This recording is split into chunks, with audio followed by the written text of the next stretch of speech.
السلام عليكم ورحمة الله وبركاته. أبنائي وبناتي طلبة الصف الأول الإعدادي، النهاردة إن شاء الله هنبتدي أول درس في مادة الدراسات الاجتماعية، المنهج الجديد. المنهج بتاعنا باسمه أفريقيا ومصر معا على طريق التنمية والحضارة. في الدرس الأول يا ولادي هتكلم عن القارة الأفريقية، بتنتمي لأنهي قارات العالم، سواء العالم القديم ولا العالم الجديد. هتكلم عليها من حيث المساحة، هتكلم عليها من حيث المحيطات والبحار اللي بتحيط بيها، هنتكلم عليها برضو من حيث اتصالها واقترابها من قارات العالم. هتكلم عن الموقع الفلكي، الموقع الجغرافي، الكشوف الجغرافية اللي حاولت من القديم الزمان إن هي تتعرف عليها وتكتشفها. الوحدة الأولانية بتتكلم عن قارة أفريقيا والموقع الجغرافي. في الأول خالص بنراجع على بعض النقاط اللي احنا أخدناها قبل كده في المراحل الابتدائية، خطوط الطول ودوائر العرض. طبعا احنا عارفين ان خط الطول الرئيسي يا ولادي هو خط اسمه خط جرينتش، وده اللي قسم لي الكرة الأرضية إلى نصين متساويين. خط جرينتش قسم لي الكرة الأرضية لنصين متساويين، نص شرقي ونص غربي. هتكلم برضو عن دوائر العرض، وعندي دائرة العرض الرئيسية اللي هي دائرة الاستواء، ودي اللي قسمت لي الكرة الأرضية لنصين متساويين، نص شمالي ونص جنوبي. مش كده وبس، احنا هنتكلم كمان عن قارة أفريقيا، إن هي بتنتمي لأنهي قارات عالم، قارات العالم القديم ولا قارات العالم الجديد. بنقول إن قارة أفريقيا إحدى قارات العالم القديم. قارات العالم القديم يا ولادي اللي هي آسيا، أفريقيا، أوروبا. آسيا، أفريقيا، أوروبا. طيب تعالوا نشوف قارة أفريقيا بالنسبة لقارات العالم القديم إيه. لو بصيت أول حاجة لقارة آسيا، قارة آسيا بالنسبة لقارة أفريقيا فهنلاقي إن قارة آسيا تقع شرق قارة أفريقيا. قارة آسيا تقع شرق قارة أفريقيا. طب بالنسبة لقارة أوروبا هنلاقي إن قارة أوروبا أهيت تقع شمال قارة أفريقيا. أوروبا تقع شمال قارة أفريقيا. طيب بالنسبة للمساحة فهنلاقي إن قارة أفريقيا بتبلغ مساحتها حوالي 30.4 مليون كيلومتر مربع. يعني قارة أفريقيا تعد تاني قارات العالم من حيث المساحة. أمال مين أكبر قارة من حيث المساحة؟ هي قارة آسيا. لو بصينا لقارة أفريقيا هنلاقي إن هي بتمثل حوالي 20% من مساحة قارات العالم. تعالوا بقى نتعرف على أهم البحار والمحيطات، المسطحات المائية اللي بتحيط بالقارة الأفريقية. أنا عندي من الشمال هلاقي البحر المتوسط، عندي من الشرق هلاقي البحر الأحمر وهلاقي المحيط الهندي، عندي من الغرب هلاقي المحيط الأطلنطي. طيب حد هنا يا ولادي يقول لي طيب في الجنوب ايه اللي بيحيطها المسطحات المائية اللي بتحيطها من الجنوب؟ ما ينفعش اقول مسطح واحد مائي بيحيطها من الجنوب. ليه؟ لأن لو بصينا في الجنوب هنلاقي بتلتقي مياه المحيط الهندي مع مياه المحيط الأطلنطي، فمش هينفع إن احنا نقول إن اللي بيحيط ده من الجنوب مياه المحيط الأطلنطي بس واسكت، أو مياه المحيط الهندي بس واسكت. طيب تعالوا بقى نتكلم على اتصال أفريقيا بقارات العالم. هنلاقي إن قارة أفريقيا بتتصل بمعظم، مش بكل، بمعظم قارات العالم. فهنلاقي إن قارة أفريقيا بتقترب من قارة آسيا عند مضيق اسمه مضيق باب المندب. وقف هنا. يعني إيه مضيق يا مس؟ المضيق ده يا ولادي عبارة عن ممر مائي ضيق بيصل بالمسطحين مائيين. تاني، يعني إيه مضيق؟ هناخدها كمان شوية باتساع، بس برضو نقولها. كلمة مضيق يعني ممر مائي ضيق بيصل ما بين مسطحين مائيين. يعني ممكن يوصل ما بين بحرين، ممكن يوصل ما بين محيطين، ممكن يوصل ما بين بحر ومحيط وهكذا. المضيق ده هنا اللي ما بين آسيا وأفريقيا في المنطقة دي بالظبط اللي انتوا شايفينها، مضيق اسمه باب المندب. يبقى هنا آسيا بتقترب من أفريقيا بحرا عن طريق مضيق باب المندب. طب لو أنا عايزة بقى آسيا تقترب من أفريقيا برا، يبقى عن طريق منطقة هنا اسمها شبه جزيرة سيناء اللي هي عندنا في مصر. ده بالنسبة لقارة آسيا. بالنسبة لقارة أوروبا هنلاقي إن أفريقيا برضو بتقترب من قارة أوروبا عند الحتة ديت، الحتة ديت اسمها مضيق جبل طارق. مضيق جبل طارق. مضيق جبل طارق ده اللي هو بيقرب أفريقيا من أوروبا. يبقى ده اتصال إيه؟ بحري. بيفصل. تعالي بقى بصي على المحيط الأطلنطي ده. هو هنلاقي إن المحيط الأطلنطي ده بيفصل أفريقيا عن الأمريكتين، سواء أمريكا الشمالية أو أمريكا الجنوبية. يبقى أنا هنا نقول تاني، أنا خدت هنا أفريقيا بتتصل بمين وبتقترب بمين وبتبعد عن مين. بتقترب من آسيا شرقا عن طريق البحر اللي هو مضيق باب المندب، وبرضه بتتصل بآسيا برا عن طريق شبه جزيرة سيناء. لو قارة أوروبا اللي هي موجودة شمال أفريقيا فنلاقي إن هي بتقترب منها عن طريق مضيق جبل طارق. لكن أنا عندي غرب قارة أفريقيا محيط اسمه المحيط الأطلنطي. المحيط ده بيفصل أفريقيا عن أمريكا الشمالية وأمريكا الجنوبية. في سؤال مهم بيجي لنا كتير في الأسئلة اللي احنا هناخدها، هيجي لك كتير جدا السؤال ده عن أهمية شبه جزيرة سيناء. ممكن يجي لك السؤال بنمط بما تفسر، ما أسباب. ممكن يجي لك بنمط دلل، أيد، برهن، اثبت. يعني في الآخر اشرحي لي العبارة دهيت. تمثل شبه جزيرة سيناء أهمية كبيرة لقارة أفريقيا. شبه جزيرة سيناء هنبص لها إن هي الوسيط اللي ما بين أفريقيا وما بين آسيا، المعبر اللي بيربط ما بين آسيا وأفريقيا. هنلاقي إن العديد من الحضارات والثقافات اللي جت من آسيا ودخلت أفريقيا فهي جت لها عن طريق شبه جزيرة سيناء. زي إيه الحضارات اللي جت لنا من آسيا لأفريقيا؟ الحضارة الإسلامية لما جت لنا من شبه الجزيرة العربية. طيب شبه جزيرة سيناء برضو يا ولادي ليها أهمية استراتيجية، والسؤال هيتحط هنا، يعني إيه أهمية استراتيجية؟ كلمة أهمية استراتيجية يا ولادي يعني أهمية المكان ده وقت الحرب، وقت السلم، وقت الأزمات. المكان ده مهم جدا. هنلاقي إن عن طريق شبه جزيرة سيناء اتعرضت مصر للعديد من الحملات العسكرية، حملات كتير جدا. حملات في العصر الحديث زي إسرائيل، زي العدوان الثلاثي. في العصر القديم زي الهكسوس لما جم لمصر عن طريق شبه جزيرة سيناء ودخلوا واستولوا على مصر. يبقى أنا لو بصيت هنا أمن شبه جزيرة سيناء ضرورة مهمة عشان أقدر أحافظ على الأمن القومي سواء لمصر أو لأفريقيا. هنتكلم بقى عن الموقع الجغرافي والموقع الفلكي، ودي مصطلحات خدناها قبل كده في ابتدائي. الموقع الجغرافي لأي مكان هو الموقع بالنسبة لليابس والماء. يعني إيه لليابس والماء؟ يعني إيه القارات اللي حوالينه، حوالين قارة أفريقيا. لو دولة إيه الدول اللي حواليها. طب المية اللي هو إيه البحار، المحيطات، وهكذا.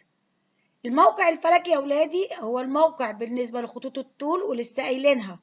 خط الطول الرئيسي اللي عندي خط جرينتش، وده قسم لي الكرة الأرضية نص شرقي ونص غربي. دوائر العرض الرئيسية دائرة الاستواء وبتقسم لي الكرة الأرضية لنصين، نص شمالي ونص جنوبي. طيب هنتكلم عن الموقع الجغرافي لقارة أفريقيا. هبص لقارة أفريقيا هلاقي إن من الشمال بيحدها البحر المتوسط، وده اللي بيفصلها عن قارة أوروبا. هلاقي من الشرق عندي البحر الأحمر وعندي المحيط الهندي. هلاقي في الغرب عندي المحيط الأطلنطي، وقلنا المحيط الأطلنطي اللي بيفصل أفريقيا عن الأمريكتين. ده بالنسبة للموقع الجغرافي. الموقع بالنسبة لليابس والماء، البحر المتوسط في الشمال بيفصل عن قارة أوروبا، البحر الأحمر والمحيط الهندي في الشرق، المحيط الأطلنطي في الغرب. قلنا يا ولادي لما القارة النهاية بتاعتها على شكل مثلث فده معناه إن ملهاش جنوب. طيب تعالوا بقى نتكلم عن الموقع الفلكي. يعني إيه موقع فلكي؟ يعني الموقع بالنسبة لخطوط الطول ودوائر العرض. أول حاجة هنقول قارة أفريقيا بتقع بين دائرتين عرض. آخر حتة في أفريقيا أهي من 37.30 شمالا لحد آخر حتة في أفريقيا أهيا اللي هي 34.30 جنوبا. وعايزة بقى هنا أحلى دماغ يا ولادي، لما ألاقي نص لقارة جزء في الشمال وجزء في الجنوب، أنا هنا لما يجي يطلب دوائر العرض القارة دي أو الدولة دي بتشغل كام دائرة عرض؟ أجمعهم، أجمع الشمال مع الجنوب. تاني، لما ألاقي القارة نص جزء منها لو حتى حتة صغيرة منها في الشمال وحتة صغيرة منها في الجنوب، مجرد إن دائرة الاستواء بتمر في القارة ديت ويجي يقول لي كم عدد دوائر العرض بجمعهم. لو بصينا لما بجمع 37 و30 من 100 واجمع 34 و30 من 100 هلاقي ان قارة افريقيا بتمتد اكتر من 70 درجة عرضية. يبقى لما يجي يقول لي ليه بتمتد قارة افريقيا من اكتر من 70 درجة عرضية، هقول لك لانها بتمتد من 37 و30 من 100 شمالا لحد 34 و30 من 100 جنوبا. طيب ده بالنسبة لدوائر العرض. طب تعالي لي لخطوط الطول، هلاقي ان هي بتمتد من خطي طول 51 شرقا لحد 17 غربا. شرق مين؟ شرق خط جرينتش. غرب مين؟ غرب خط جرينتش. لو جمعت الاتنين هلاقيهم حوالي 68 خط طول. طب جمعناهم ليه يا ميس منال؟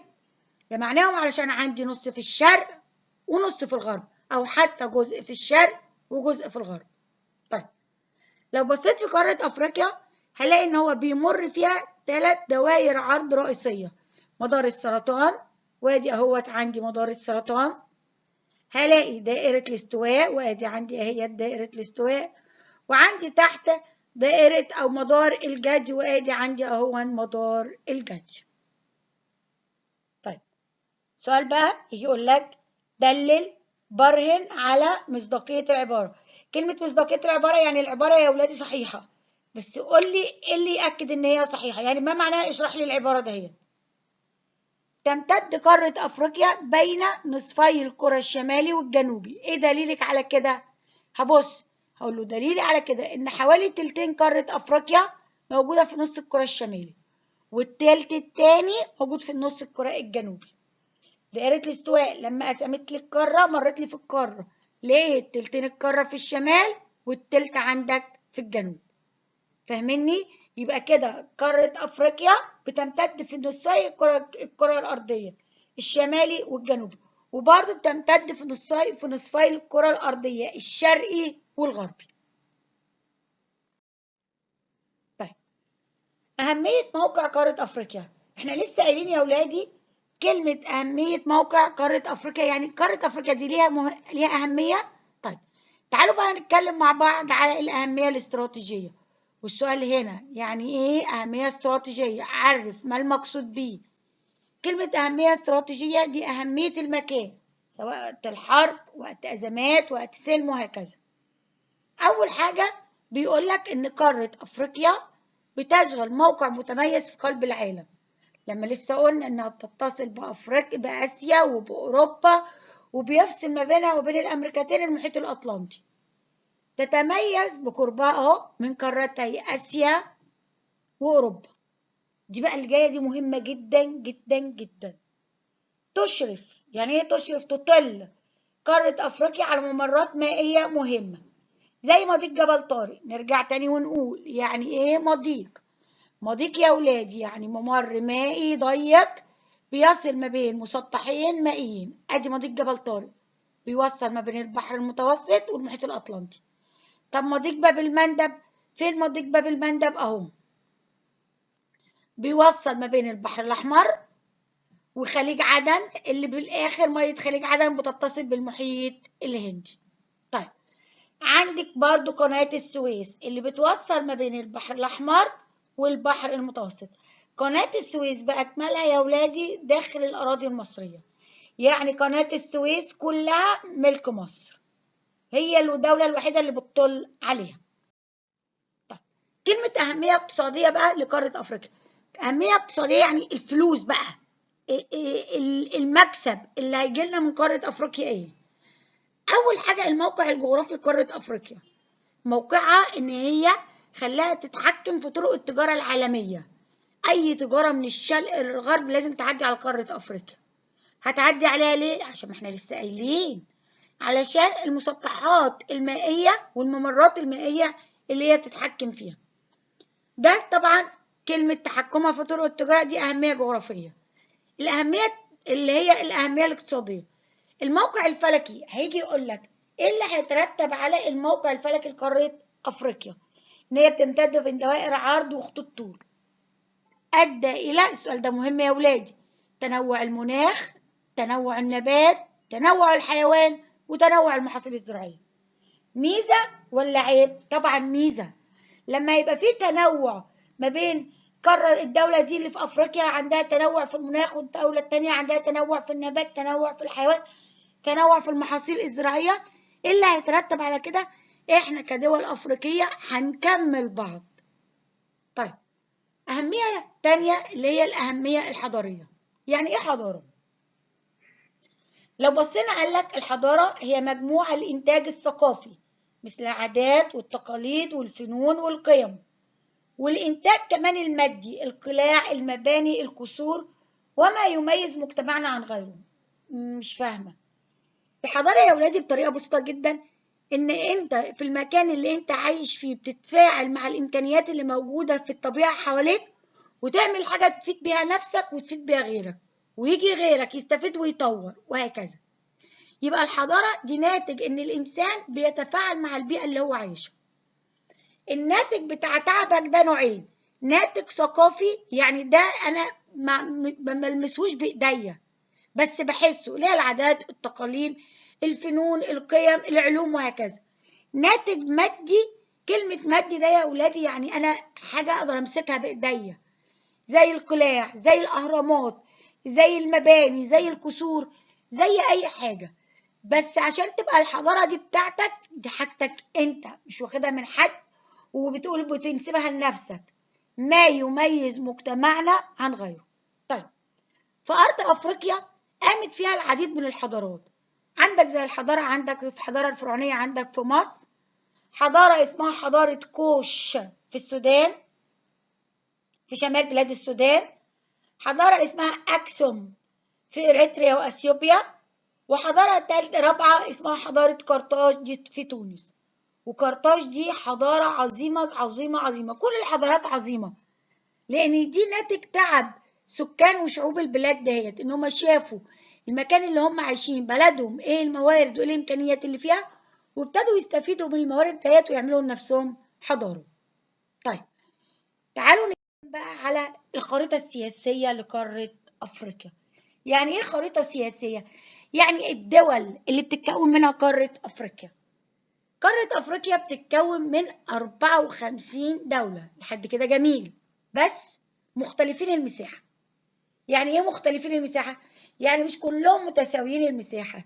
يعني مصر مثلا، مصر 1,000,000 كيلومتر مربع، مش هتلاقي السودان زيها، مش هتلاقي ليبيا زيها، مش هتلاقي أي دولة تانية زيها. طيب، إيه اللي خلى الدول القارة الأفريقية مختلفين المساحة؟ أول حاجة بسبب الاستعمار بتاع الدول الأوروبية. لما احتلت أفريقيا، احتلتها نهبت خيراتها، استغلت مواردها وثرواتها، وعملت على إنها تقسم القارة لدول متعددة، بس الكلمة دي متفاوتة المساحة، مختلفة المساحة. ليه عملت كده يا دول يا استعمارية؟ عشان أضمن إن أنا أسيطر على القارة الأفريقية كلها. أكبر دولة إفريقية من حيث المساحة فأنا عندي دولة الجزائر.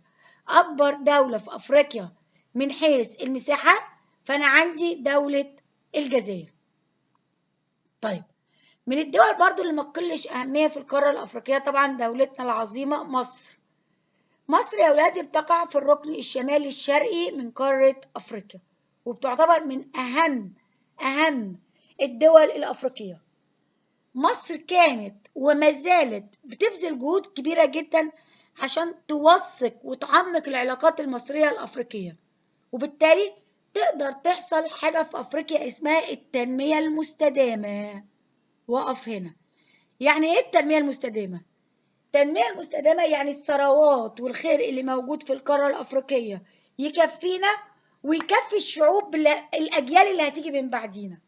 يعني زي ما انت هتلاقي تاكل وتشرب وتسكن وتتعالج وتتعلم لازم ولادك واولاد اولادك يلاقوا نفس الخير ده. كلمة التنمية المستدامة يا ولادي يعني حاجة مستمرة، خير مستمر، فرص عمل مستمرة، ثروات مستمرة، وهكذا. طيب، ايه الجهود بقى اللي مصر عملتها علشان توثق أو تعمق العلاقات بتاعتها مع القارة الأفريقية. هنلاقي إن مصر تم انتخابها لرئاسة الاتحاد الإفريقي عام 2019 ميلادية، وبالتالي ابتدت مصر تعمق الدور بتاعها الريادي في القارة الأفريقية، وتدعم أو توثق أو تزود أو تربط أكتر علاقتها مع دول وشعوب القارة الأفريقية. طيب، في نقطة مهمة جدا لازم نعرفها في القارة الأفريقية. أنا عندي 10 دول عربية موجودة في القارة الأفريقية.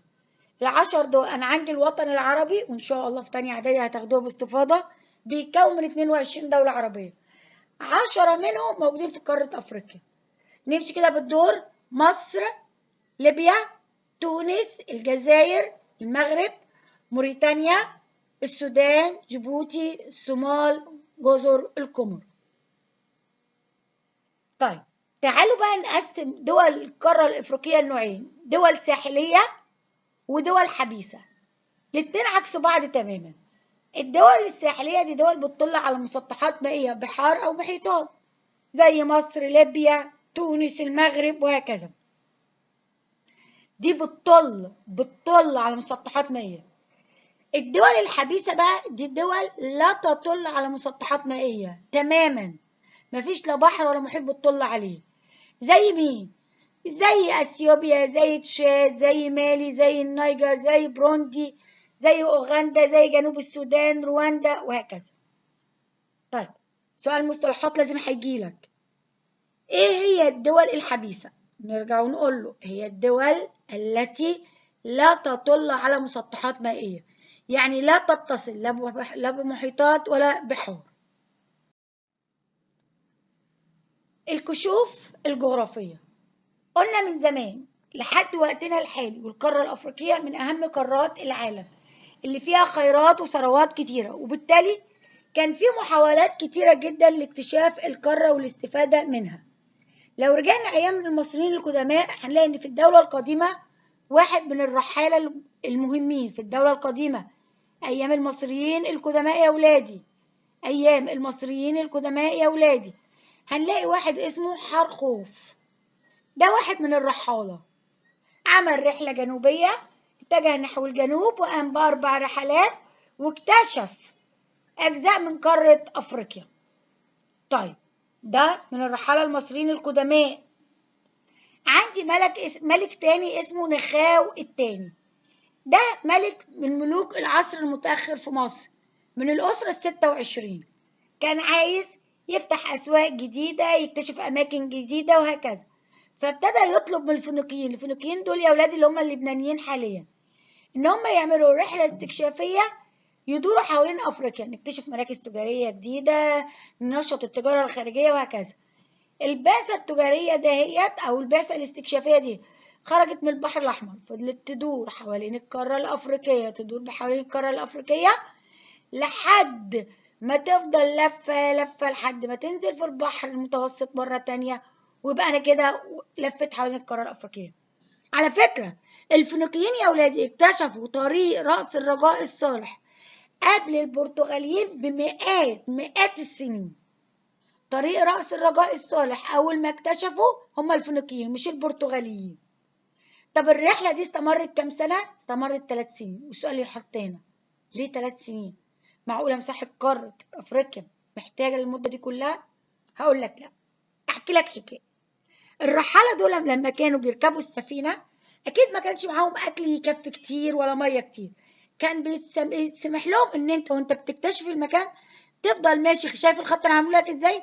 قريب من الساحل بتاع المكان اللي أنت بتكتشفه. طب ليه بقى؟ عشان لو الأكل أو المية بتاعتك خلصت تنزل على الشط، تاخد أكل وتاخد مية وتكمل الرحلة بتاعتك. ده أوقات كانوا الرحالة دول يزرعوا ويقعدوا جنب الزرعة بتاعتهم لحد ما تطلع وياخدوها ويكملوا الرحلة. عشان كده الرحلة بتاعت الفينيقيين للدوران حول أفريقيا استمرت 3 سنين. طيب، المصريين القدماء بالرحلات التجارية بتاعتهم دي كلها الاستكشافية دي كلها وصلوا لفين؟ وصلوا للسودان ومنطقة اسمها القرن الأفريقي. وهنا بقى يعني ايه القرن الأفريقي؟ يعني جيبوتي، يعني الصومال، يعني إريتريا، يعني أثيوبيا وهكذا. دي اسمها منطقة القرن الأفريقي. وبالطريقة دي امتد التأثير الحضاري المصري إلى غرب أفريقيا وأعالي منابع النيل الاستوائية. طيب ده بالنسبة قدماء المصريين. أيام بقى محمد علي باشا لما حكم مصر، محمد علي باشا برضو كان ليه دور في اكتشاف منابع نهر النيل. طب ايه دليلك على كده؟ بعت رحلات اكتشافية عام 1839 عشان اكتشف منابع نهر النيل. عايزه اقول لكم حاجه يا ولادي، الحروب اللي جايه، واحفظوا الكلمه دي، الحروب اللي جايه هيبقى على نقطه الميه. في حروب هتقوم ما بين دول وما بين شعوب علشان نقطه الميه. نقطه الميه هتبقى اغلى من البترول. نرجع بقى للرحلات الاكتشافيه اللي بعتها محمد علي. انتهت بايه؟ انتهت باكتشاف نيل اسمه نهر النيل الابيض، النيل الابيض. وقدر محمد علي انه يرسم خريطة للنيل لحد ما وصل لجنوب السودان. حفيده اللي هيجي من بعده اللي هو الخديوي اسماعيل، هو كمان اهتم باكتشاف منابع نهر النيل ووصل بحكمه لحد جنوب دائرة الاستواء. دي كلها رحلات اكتشافية او استكشافية حوالين القارة الأفريقية. يا ترى العرب هنا احنا لسه قايلين بنتكلم بقى عن العرب كوطن عربي، كان ليهم دور في اكتشاف القارة الأفريقية؟ هقول لك طبعا. أنا عندي مجموعة من الرحالة. رحالة يعني إيه رحالة؟ يعني ناس تكتشف المكان. واحد اسمه ابن بطوطة، وده مغربي، قام برحلات كتير سواء في المغرب، سواء شمال أو غرب أفريقيا، وقدر إن هو يخترق الصحراء الكبرى ودخلها من الشمال للجنوب لحد ما وصل إلى دولة اسمها مالي. عندي رحالة تاني اسمه المسعودي، وده عراقي، كان أول الرحالة العرب اللي زاروا. أول واحد، خلي بالك من الكلام ده، لما يجي يقول لك مين اللي اخترق الصحراء الكبرى هتقول له ابن بطوطة. طب مين أول رحالة عرب زار أفريقيا وكتبوا عليها؟ هتقول لي المسعودي. هنلاقي في قوافل عربية تانية وصلت لحد السودان وبلاد الحبشة. الحبشة يا ولادي هي أثيوبيا. الحبشة هي أثيوبيا. يبقى القوافل العربية وصلت للسودان، للحبشة، لجزر القمر وغيرها. ده مش كده وبس، هنلاقي إن في ممالك إسلامية كتيرة في أفريقيا، بدءا من السواحل الشرقية للقارة، يعني سواحل البحر الأحمر، كانت تعمل رحلات استكشافية لحد ما وصلت إلى هضبة البحيرات الاستوائية. هنلاقي برضو العرب قدروا إن هم يكتشفوا أماكن ويكونوا ممالك إسلامية في غرب أفريقيا. طب ده دور العرب في الكشوف الجغرافية لقارة أفريقيا. تعالوا بقى نتكلم عن دور الأوروبيين. انتوا كمان اهتميتوا طبعا. القارة الأفريقية ده كنز لأي حد، فيها خير وفيها ثروات كبيرة جدا. الدول الأوروبية دي كلها هتحاول إنها تكتشفها وتسيطر على القارة الأفريقية، بأمارة لما قلت إن الدول الاستعمارية استعمرت قارة أفريقيا وقسمتها لدول مختلفة المساحة. تعالوا بقى نتكلم على الدور الأوروبيين في اكتشاف القارة الأفريقية. هتكلم عن القرن ال15. وقف هنا بقى شوية يا ولادي. كلمة قرن، القرن عبارة عن 100 سنة. القرن عبارة عن 100 سنة، بيبتدي من رقم 1 لحد 99. القرن ال15 يعني ايه القرن ال15؟ يعني من أول 1400 لحد 1499، ده القرن ال15. عندي أمير اسمه الأمير هنري الملاح. في القرن دوت هنلاقي إن البرتغاليين ابتدوا اكتشافاتهم أو محاولاتهم لاكتشاف قارة إفريقيا، وهيستفيدوا من الكتب بتاعت العرب اللي هم كتبوها. العرب زي ابن بطوطة والعرب زي المسعودي لما كتبوا كتابات عن رحلاتهم الاستكشافية لقارة أفريقيا. هنلاقي بقى البرتغاليين لما عملوا الرحلة الاستكشافية دي الغرض منها إن هم يوصلوا للهند. أنا بدور، بس هي دي البرتغال اهي، أنا هدور حوالين القارة الأفريقية والغرض إن أنا أوصل للهند. عايز إيه من الهند؟ أنا عايز أستعمر الهند، فيها خيرات، فيها ثروات. فبالتالي البرتغاليين لما وصلوا للهند هيبنوا لنفسهم العديد من المواني والمراكز التجارية. ده على طول طريق رأس الرجاء الصالح. وقف هنا، لسه قايله لك طريق رأس الرجاء الصالح أول ناس اكتشفوه الفينيقيين أهو، ومن بعدهم يجي بقى البرتغاليين. في نهاية القرن ال18 وخلال القرن ال19 نراجع تاني، يعني ايه قرن؟ مدته قد ايه؟ 100 سنة. القرن ال18 يعني 1700 بس في الأواخر عشان في النهاية، يعني 1780 1790 وهكذا. وخلال القرن ال19 يعني 1800 بدأ للأوروبيين دور بارز في اكتشاف منابع نهر النيل. طيب، هما البرتغاليين بس اللي عملوا رحلات استكشافية حول قارة أفريقيا؟ هقول لك لا، ده ابتدت رحلات بقى كشوف جغرافية كتيرة، سواء بالإنجليز سواء من الفرنسيين سواء من الهولنديين وهكذا. وكان كل ما يكتشفوا حاجة تبتدي الدول دي تستعمرها وتبتدي تقسم القارة الأفريقية، تبتدي تنهب خيراتها، وبالتالي نتيجة الدول الاستعمارية دي أدى إلى أن القارة الأفريقية رغم الثروات الكبيرة والمتعددة اللي هي بتمتلكها، إلا أن القارة الأفريقية تعاني للأسف من فقر. طب إزاي؟ ما أنا قلت لك إن الدول الاستعمارية نهبت خيرات البلاد دي ونهبت ثروتها. وبكده يبقى خلصنا شرح الدرس الأولاني. إن شاء الله المرة الجاية هنحل مع بعض أسئلة.